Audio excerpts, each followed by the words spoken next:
예, 참 이게 제가 답변을 해야 될 그런 이 범위가 아슬아슬해지는데, 제가 확실히 말씀드릴 수 있는 것은 대통령이 그날 뭐 이렇게, 대통령도 법률가입니다. 뭘 체포를 해라, 뭐 끌어내라 하는 그러한 용어를 쓰신 적은 없는 것으로 없다고 들었습니다. 다시 말하면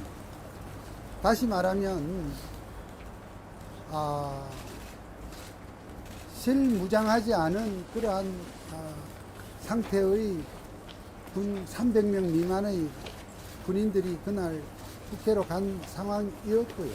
그 넓디 넓은 이 의사당, 국회의사당 그 주변에 그 정도밖에 인원이 되지 않았고, 또 대통령께서 절대 시민들과 충돌하지 마라, 또 그러니까 이 군을 제외한 나머지, 거기에는 뭐 국회 관계자들도 포함될 것으로 생각합니다. 그러한 지시와 당부를 했다고 알고 있습니다. 시민과 충돌하지 말라는 지시는 누구한테 한 겁니까? 그런 사항까지는 다음에 우리 변호인단에게 물어주십시오. 제가 그런 사항까지 다 일일이 오늘 답변 드리기는 어렵습니다. 또 대통령이 내란죄가 아니라니까요. 대통령은 기본적으로 여기서 제가 어떤 법리적 어떤 논거로 이렇게 주장을 하는 것은 제의 말씀 범위를 넘어서는 일입니다. 그 부분은 대통령과 변호인단에서 정리된 입장을 머지않은 시점에 내놓을 것이고, 대통령께서는 기본적으로 전 국민들에게, 언론에, 그리고 각 해외로까지 전파되는 이러한 대통령의 그 선포 기자회견을 통해서 비상계엄을 선포했는데, 정말 이걸 내란으로 본다면, 내란을 예고하고 하는 내란이 어디 있나. 그리고 또 헌법 절차에 따라서 국회가 2~3시간 만에 계엄 해제를 요구한 사항 역시 헌법 절차에 대통령으로서 따랐습니다. 그러니까 그만두는 내란이 어디 있나, 이런 생각을 하시고 있습니다. 다시 말해서 정말 비상계엄이라고 하는 좀 충격적인 사항입니다만은, 그러한 헌법적 권한 행사가 필요할 만큼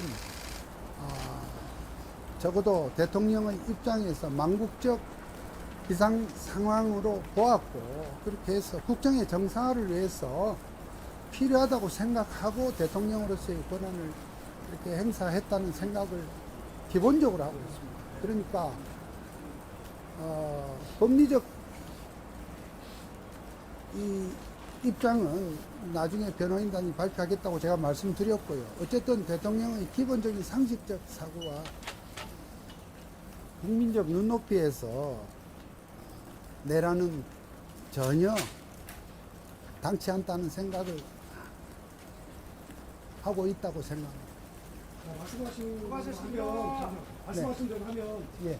주요 요인 13명 체포, 그다음에 한동훈 연합 당대표 사사 이런 뉴스가 나오고 있는데, 국회 침입까지 끌어서 국민이 내려가서 국회의원을 끌어내려 어떤 정확한 아이디어를 통해서 나왔습니다. 이 점에 대해서 어떻게 생각하십니까? 그게 국정 정상화가 윤석열 대통령이 예산을 주지 않았기 때문에 계엄령을 셉니다. 이런 뉴스가 나오고 있잖아요. 그거에 대해서 어떻게 생각하십니까? 저의 생각을 여기서 말씀드리는 자리가 아니겠고요. 그러한 부분에 대한 입장 또 설명은 나름대로 대통령께서 계엄 해제 후에 발표하신 담화문, 또 그리고 탄핵 표결이 의결이 된 이후에 발표하신 담화문에 기본적으로 나와 있다고 생각합니다만, 더 추가적인 내용과 또 특히 법리적인 관점에서, 또 당시의 어떤 그런 자세한 상황에 대해서도 좀 정확하고 객관적인 사항이 조사 확인이 되어야 하지 않겠습니까? 그런 사항들은 앞으로의 그러한 사법 절차, 헌법재판 절차에서 저는 가려질 것으로 생각을 하고 이 자리에서 저의 의견을 말씀드리기는 어렵습니다. 자, 수고하셨습니다. 예. 그만하시죠. 확실히 검찰에서 김용현 장관에 관련한 검찰발 가짜뉴스가 판을 치고 있습니다. 쓸데없는 유튜버들 질문 받지 마시고요. 조용히 좀 하세요. 기자회견합니다. 김용현 장관 관련한 검찰발 가짜뉴스가 판을 치고 있습니다. 여기에 대한 법률적인 검토를 하고 계신지 궁금합니다. 그러한 사항을 포함한 법리적 대응이나 또 법리와 관련된 배경, 의견의 입장의 배경 이런 부분은 머지않은 시기에 대통령과 변호인단이 구성이 끝나면 밝혀질 것으로 생각합니다. 김홍일 윤곽근 변호사 외에 김홍일 윤곽근 변호사 외에 추가로 지금 합류하신 변호사 있으신지 언제까지 구성 마치실지도 알려주시죠. 저는 누가 더 있는지 알지 못합니다. 또 그리고 지금 그러한 구성이 머지않은 시기에 될 것이라는 정도만 말씀을 드리겠습니다. 그 머지않은 시기가 연내입니까? 그것까지는 제가 말씀을 못 드리겠습니다. 어쨌든 머지않은 시기가 될 겁니다. 변호인단 구성한다고 하신 게 일주일 넘었는데 지금 안 구하시는 건지 못 구하시는 건지 말씀해 주세요. 준비해가는 과정이라고 생각해 주십시오. 세포짓이 없었다는 건 본인 원인인가요? 예? 세포짓이 없었다는 건 대통령 본인이 해주신 말씀인가요? 그렇습니다.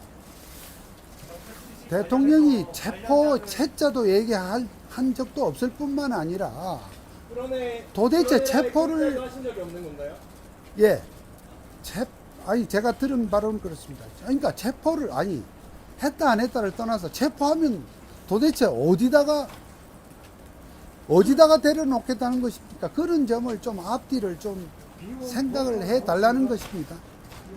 여러 가지 이렇게 설들이 분분하고 합니다만은 기본적으로 그러한 생각을 하신 바가 없습니다. 그러면 기업 선고 3시간 전에 산청동 안전사업에서 도주와 독탈 선상으로 왜 만나셨다고 하신 건가요? 그 점에 대해서는 제가 자세히 알지도 못하고 말씀드릴 수가 없습니다. 자세히 알고 수고하셨습니다. 하셨는데 그만하시죠. 대통령이 체포하는 명령을 안 내렸다고 말씀하신 건 어떤 분이시죠? 그 부분은 대화가 있었습니다. 어떤 대화를? 그러니까 체포의 채자도 꺼낸 적이 없다는 부분은 내가 대화를 했으니까 그걸 말씀드릴 수 있지만 전날 안 가가 어떻게 하고 하시는 말씀에 대해서는 제가 모른다고 말씀드렸고 말할 입장에도 있지 않다고 말씀드렸습니다. 대통령께서 변호인들에게 언제쯤이신가요? 예? 개업 선포 전에도 법적인 질문을 구하신 적이 있는지 아니면 이후에 연락이 오셔서 도와달라고 하셨나요? 전에는 연락 나눈 바 없습니다. 우리 최 기자 지금 질문하는 게 계엄 선포 전에 뭐 했냐 그거죠. 전혀 대화나 소통을 한 번은 없습니다. 대통령께서 변호인단에게 거짓말할 가능성에 대해서 생각하세요? 예? 변호인단에게도 거짓말할 가능성에 대해서 생각하세요? 제가 그 점에 대해서는 특별히 답변할 필요성을 못 느낍니다. 그럴 리가 있겠습니까? 피해자들